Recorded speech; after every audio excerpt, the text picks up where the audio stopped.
Hey everyone, this is Mr. Everything, and I wanted to do a video on how to connect a PS2 or really any component cable device to a modern HDTV, probably 4K. Because it kind of depends how this video will apply to you. It's kind of hard, it's all over the place to really to describe it. I did a video many years ago, and it was how to play PS2 in HD, because I mean, you could. Some games, I think, like Gran Turismo, do actually output an HD signal, so you can natively switch to a component cable with your PS2 and connect it into your HDTV, and that's about the best quality you can get. There's no upscaling or anything. So this is a bit of a different type of video. I would suggest doing that if you can do that, but in this case, this TV doesn't have a component in, so you have to convert to HDMI, which also upscales it to a true HD signal. But I mean, it's still, whatever game or source you're working with to begin with, so it's not going to look pristine. But so hopefully I kind of got that out of the way. I kind of wanted to preface that. But this is what I'm working with. It's an easy sell component to HDMI. So as you can see here, you have just a composite in on this TV, and I'm not sure why they even go to the trouble, why put that even in there if you're not going to also add component for like an extra couple of dollars, and you could have charged like 10 more for the TV or something and still profited. But so you could just go back to composite, but I'd rather use the component cables. And no, I would have liked to have done like an unboxing or something, but I was testing it and then I just ended up attaching it to keep it out of the way, because this would slide around a lot. So what I did is you pretty much have to put one of these on so it doesn't slide off your entertainment stand or a console, because it's really slick. It's all aluminum, and you can see again the component goes here. I think they're actually not in the order that they are on the cable, but it doesn't matter. I'd have them connected correctly here. And then you can see up top the HDMI. This is powered, so you have to have power. And then just this button to change the resolution. If you have any incompatibility, you can use that. And then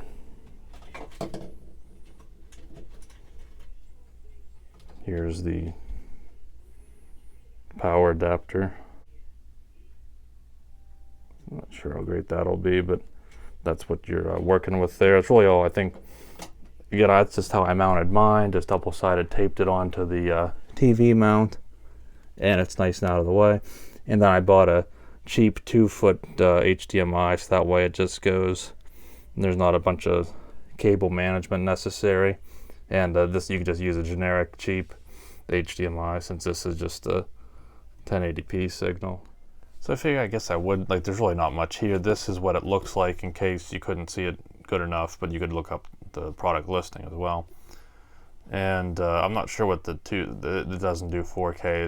It must be something else. I guess these are the different ones that it'll do. But this is the one that's not those. It's full HD. It doesn't do those.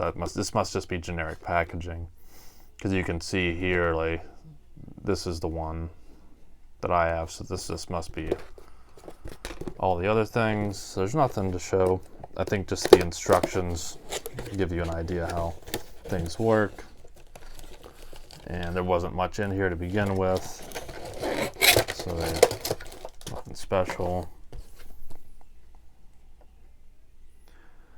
And you can see this only works component going in and then going out to HDMI. So your final source is HDMI, and what you're converting is component. It won't work the other way. And I'd also like to say, in case you're wondering, this won't work with composite, even though, like, a lot of TVs, maybe all of them, I'm not sure, that have a component in, if you just plug the composite in, usually it'll still work. But with this, you could do it, but it was horribly distorted, and it was in black and white. So I'm not sure why you would think that it would still show it because it's still using the same inputs, but it doesn't work. So just know that. Again, with my TV, it doesn't matter because it has a native composite in, so I'd rather just go straight in native, and then it's probably better than going through an upscaler, because this is a lower end upscaler.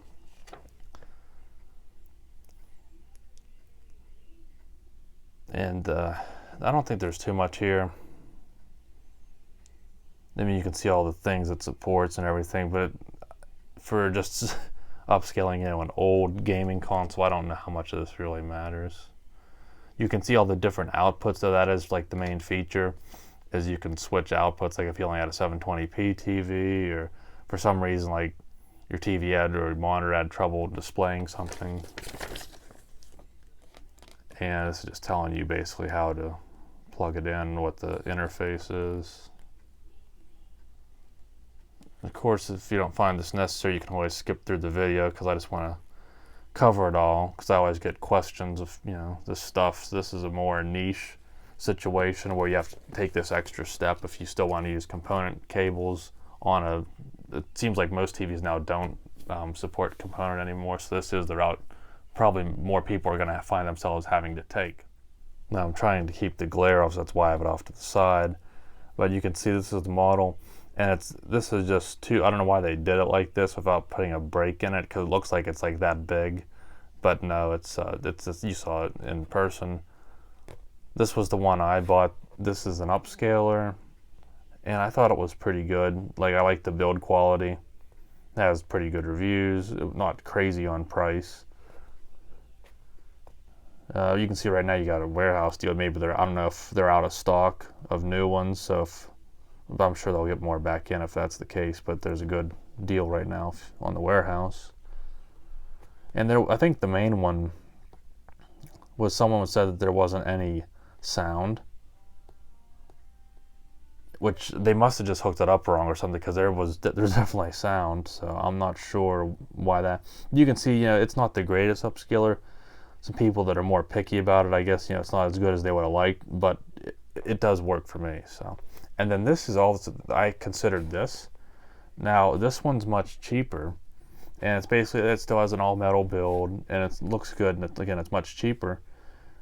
But from what I understood, now it's been a while, I'm just kind of getting back into this. I didn't want to do too much studying on it, but I think when I was looking at this, doesn't upscale. So this is just going to, say it's a 480i or 40p, I guess it would probably be 480i signal. It's just going to convert it directly through and like make that signal go through the HDMI, even though it's not an HD signal. Now, maybe there's more understanding to that. If you're into this more than I am, you'll surely know what I'm talking about. And then you can, if you wanted an upscaler for just, again, like a VCR, you'd have to get the separate one, because these component ones apparently can't do both. And see, I think this one, people were saying that this one was better because you're just getting a native signal. So as long as your new TV can still support these older signals. It's all over the place. It's so much option, but those are the two that I would suggest. Again, that's probably more of a personal preference. Maybe I'm not the most technical when it comes to displays and resolutions and such. I just wanted a way to, you know, connect my stuff up. So I would recommend either of these, but again, I'm using the upscaler. That's just, you know, what I want, and they cost a little more. Now you can obviously, I'm still looking cheap though, because you can obviously go for like Framemeisters, or I think there's one called like a OCC or OSS or something I saw people referring to, but those were always at least the Framemeisters. I remember it was like $300, maybe $400. So you'd really have to be into retro gaming and have many consoles. To me, I just rarely play retro, but when I do, I might play it, you know, a few hours, and then maybe, you know, keep it plugged in for a week and try it again next day or something. But so I don't really need to put a big investment in. So this is what I'm going with, and from here on out, and I will switch over to the TV and we can test it out. Okay, so now I have everything set up. I'm on this input just to show you the PlayStation's still off. This is a TCL 6 Series TV, if it matters. So I have mine on HDMI 4. And you can see that there's actually, even though it says no signal, that's actually a signal, if that makes sense. So to put it this way, anytime that you have the converter plugged in, there's no on and off switch. And I mean, I have so many things plugged in to begin with that I just unplug it when I don't use it. If I gamed every day on using that, I'd probably leave it plugged in. But since I really don't, I mean, it wouldn't draw much electricity, but just I don't want to have that many outlets taken up. So it is on, if that makes sense. You can see again, that's why I was over here, because this is actually, there's no signal, and the TV saying there's no signal. On this, the TV is picking up a signal. It's just the converter itself saying it's not being sent a signal. So now that I'm done with the riddles, I'll go ahead and turn the PS2 on. And you can see the input. And I do like how it tells you what that is.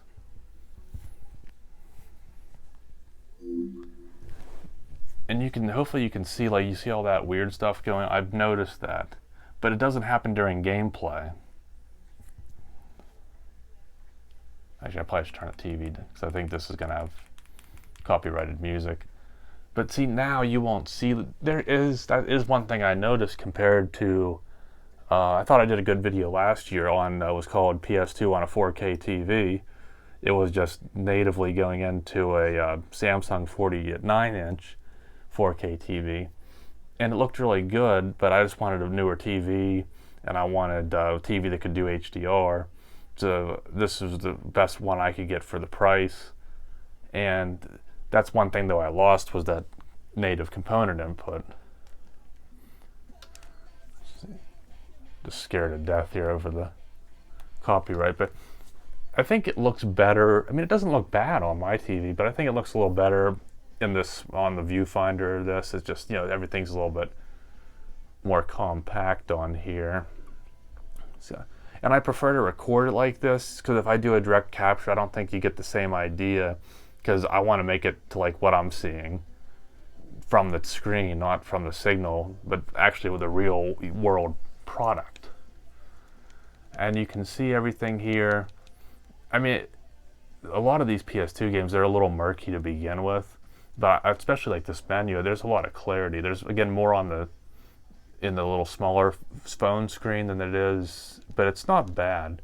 And a lot of that varies from each game. But, and I got so many cables here because I'm not used to having a wired controller. I'll just switch inputs just so you can see what this does. So that's a feature of this. So that's I guess you can just see it for what it is. Okay, so there's a 760. I think that's more like a laptop or something.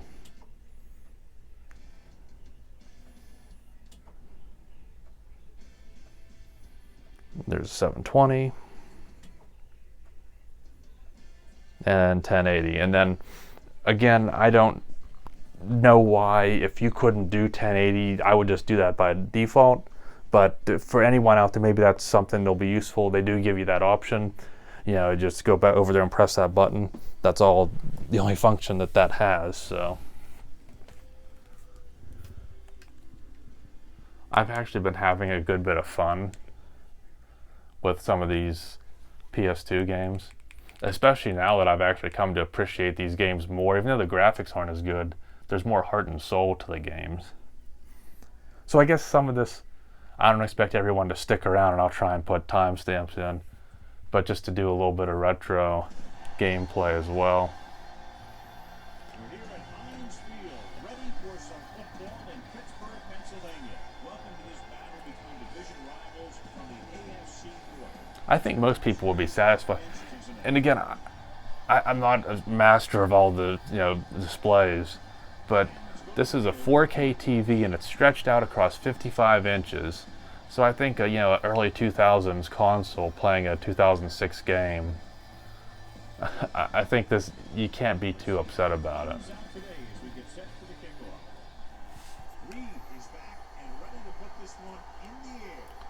So I don't know, I think I'll play a couple of minutes. Again, if there's any distortion, you really can't see it while you're playing. This one is handled by Perry. And I did notice, compared to, because you notice things more when it's like the first time, there was noise. Like you would mostly see it like on loading screens when the screen was black, or like the developers or whatever at the beginning of the game. And you could definitely see like a bunch of little fuzzy snow kind of noise. But it's something when you're in the game you don't notice it. That has to be an upscaler thing, because I didn't notice that with the Samsung that just had the straight component going right in. Dropping back. Gets rid of it. And he can't find a way to keep possession. I think that incompletion was the result of the wet football. Yeah, these new footballs are already a little slick. When you add moisture, you start getting some slick fingered stuff. Wooden baseball, like American football. But I mean, it's definitely playable. Palmer sends a man in motion.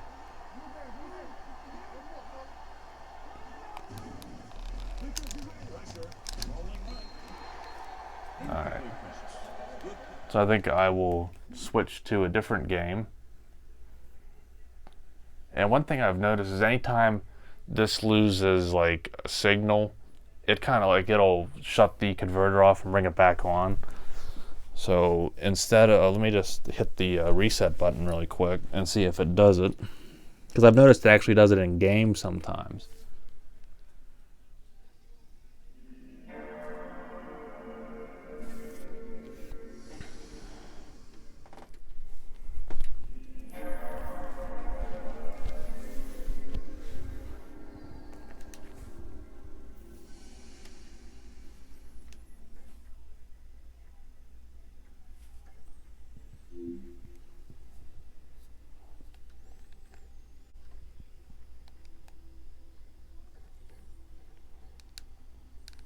Because you can kind of see like it'll bring up that that little information box anytime that it comes on and off.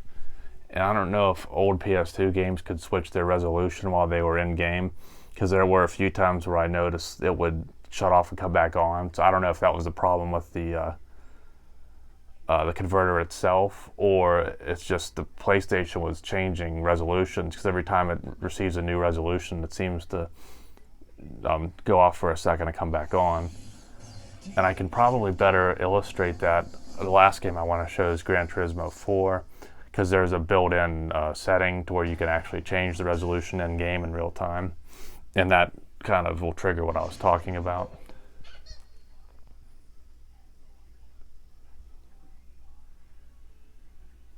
And there may have even been, I remember the first time I used this converter, so especially like on the text, you could kind of see every now and then there'd be like a line of interlacing or something, and where it would kind of wiggle, but it wasn't constant. So I don't know if that's taking a interlace signal and converting it to progressive, that sometimes you get a little bit of warping and like an interlace cycle, however that works.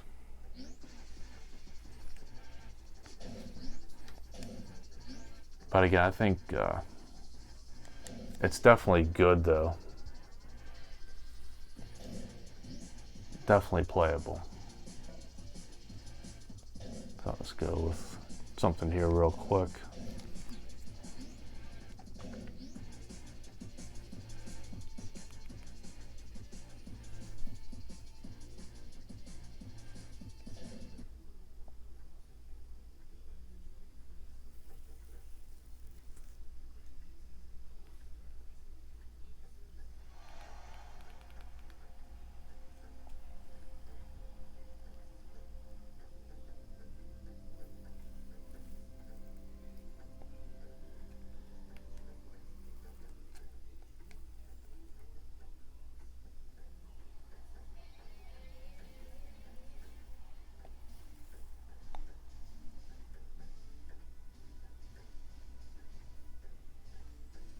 I think overall it's it's still pretty good. I don't know if it's as good as going directly in via component natively, but for an upscaler and a cheap upscaler, it's definitely playable for me. So long as it actually works, doesn't break after like another month, then I'd say I'm pretty happy with it.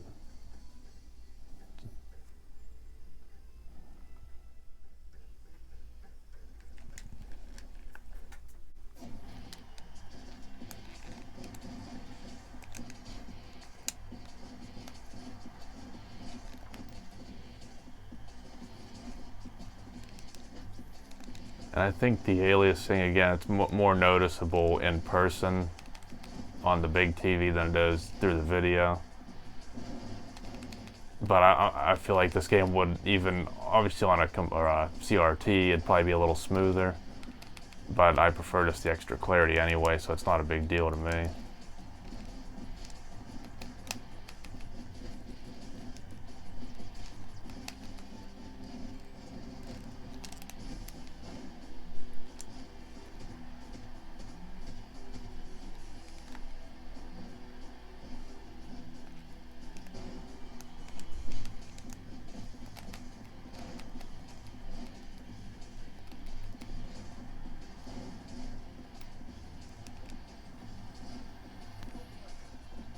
So I think I'll switch over to Gran Turismo then and close this out.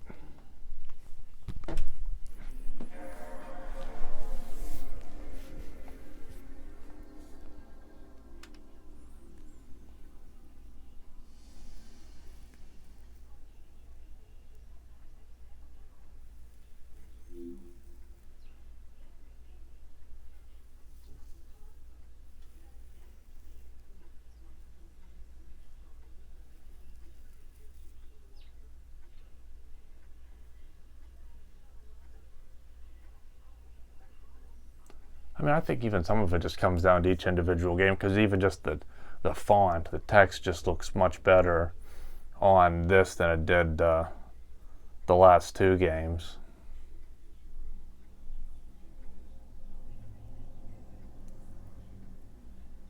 Now, it's not that washed out in person. I could.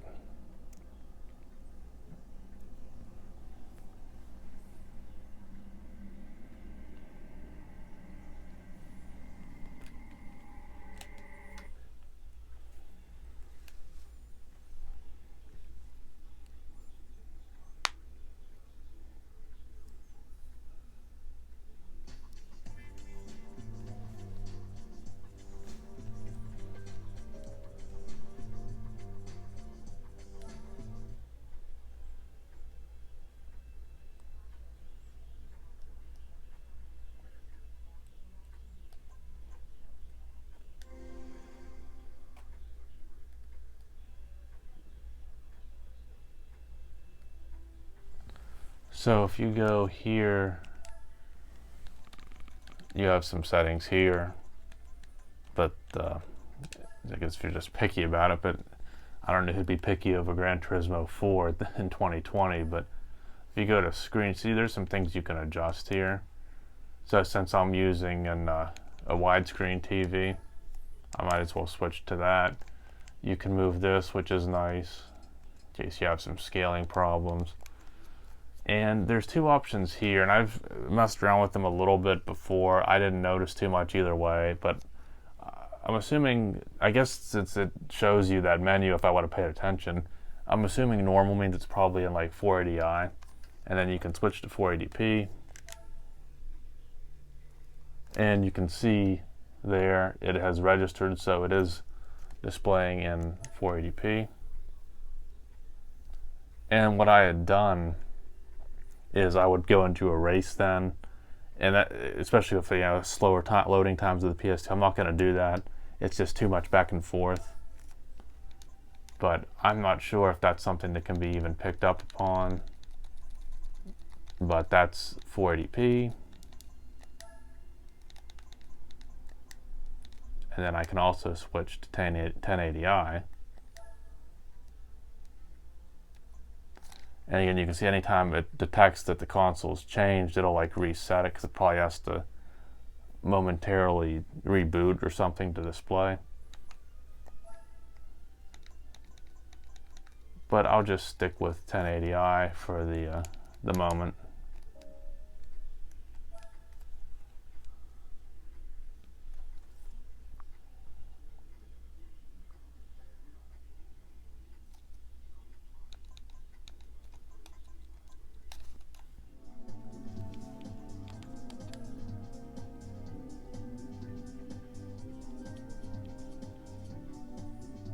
I noticed, I think it's kind of funny that, like, I would consider a PS2 game to be really old. I'd consider Gran Turismo 4 to be really old.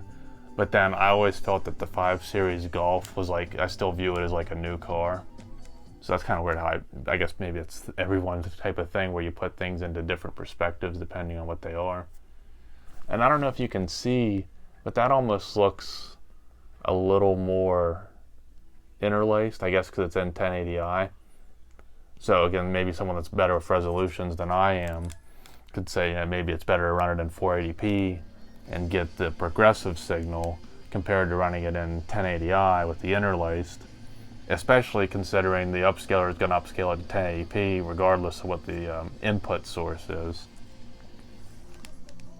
Yeah. Not sure how well that would pick up anyway, but I'll... And you can see, I mean, the game's definitely jaggy, but every TV I've ever played it on, it always has been, so I guess it's just something you deal with. And I can't even remember how to play on a controller.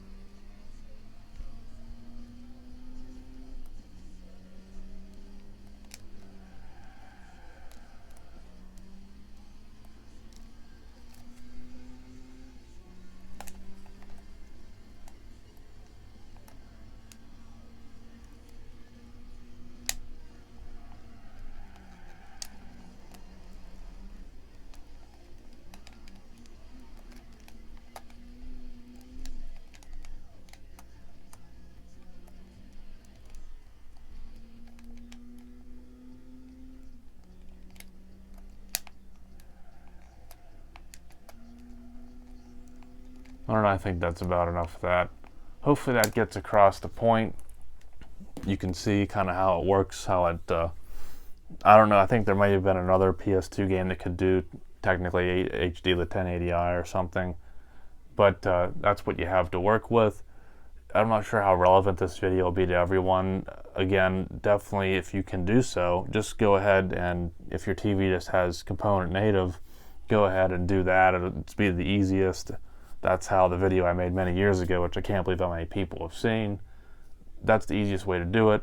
But if you have a modern TV, it doesn't seem like too many are going to be able to accept a component directly.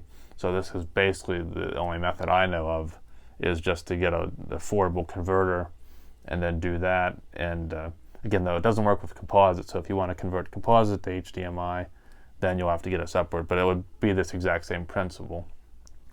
So I hope you found this helpful, entertaining. At least it shows you what PS2 games outputting through component, then converted to HDMI on a 55-inch 4K TV looks like. It's definitely playable. And again, with all that in mind, I think it's obviously they weren't intended to be played on TVs like this. I think that it's a pretty good product in the end. So if you had any trouble, this is the best I can give. Anything I can help with in the comments, but I think this is about as much as I can cover. It just kind of hopefully plug it in and it'll work for you. So thanks for watching, and you'll see me in the next one. Have a good one.